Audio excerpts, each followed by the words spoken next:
Mit Stagex, der schäumige Glänzer, schwenkt der Hub den Schmutz und Rain.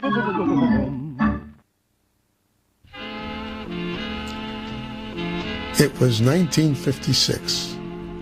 World War II was a fading memory. The Korean War had ended. Most of the guys in uniform were back home. The 1950s became the golden years of innocence. The street was returning to normal, but there were many new faces. A lot of the guys and gals were now married or about to be married. Along the curb, lines of cars were parked. Stickball would become a thing of the past. At 98 Legion, we had living proof of the Holocaust. The tattooed numbers on the arms of some of our neighbors who were death camp survivors. TV had come of age and the movies were dying. We had Uncle Milty and Sid Caesar, and the Dodgers had won their first World Series.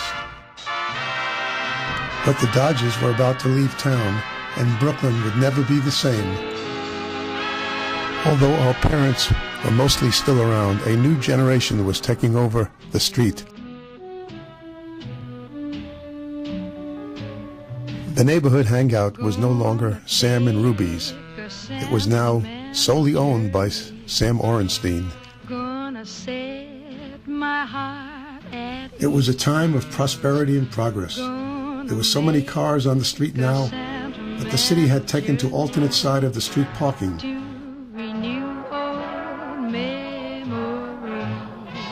Kids on Legion Street even had their own bikes now.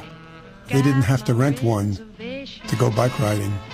Spent each dime I could afford. The youngest kids had now taken over. In wild anticipation, long to hear that all aboard. 7, that's the time we leave at 7. Our schoolyard had been taken over by a new generation. There were new names being painted on the concrete walls. Softball games between the Royals and the Aces were now a thing of the past. Never thought my heart could be so yearning. Why did I decide to roam? Gotta take that sentimental journey. Sentimental. Many of us were married and gone from Legion Street. I was married, and I was spending 16 months in Korea, away from my bride of little more than 1 year. But as far away as we were, our hearts were still on Legion Street.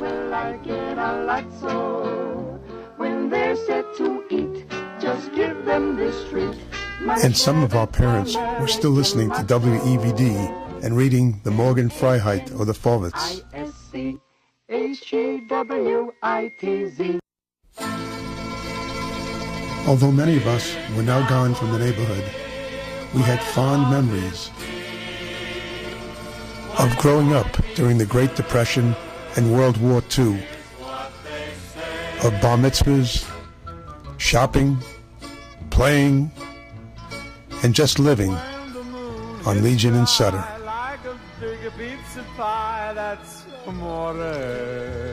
We might have been poor, but we were very rich, with friends and family all around us.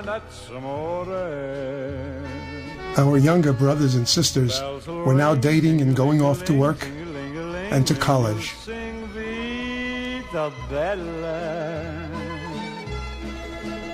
Some, like my sister Sandra, would even be married soon.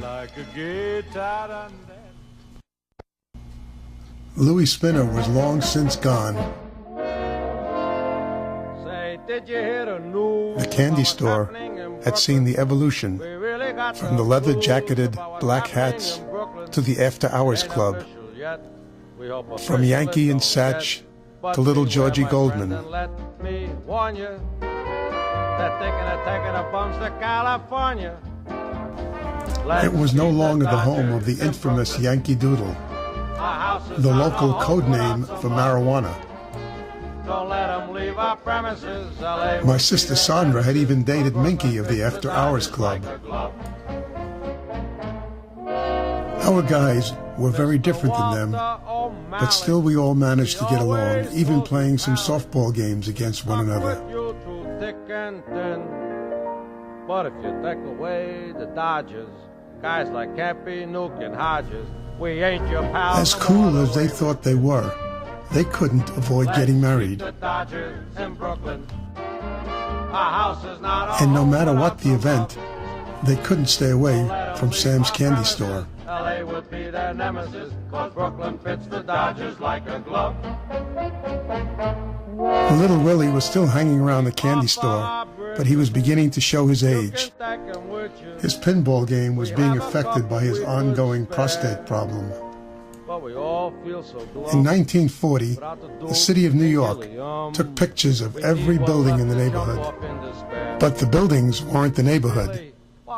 The neighborhood were the people, our family and friends. Like a pair of socks that's holy, without Jackson and Somoli. Like a bed without a pillar, without Erskine and Perilla. Like a ship without a harbor, without Padres and the barber. Like the sun without its shine, without Zimmer and Levine. Like the birds without a bee, without Alston and Pee Wee. And here I am, a poet, and I didn't even Veteran, know it. neighbor Lester Litvin became the advisor to our new Explorer post. The greatest ball of all, so let's keep the Dodgers in Brooklyn. You heard our plea, at last we had our say. Your mind is in a fog if you take them to that smog. Leave the Dodgers. My grandfather, Pop Nam, was the ultimate Dodger fan. He even slept over nights with my friends at playoff games, but he never lived to see them win a World Series. And thank goodness he didn't live to see them leave Brooklyn.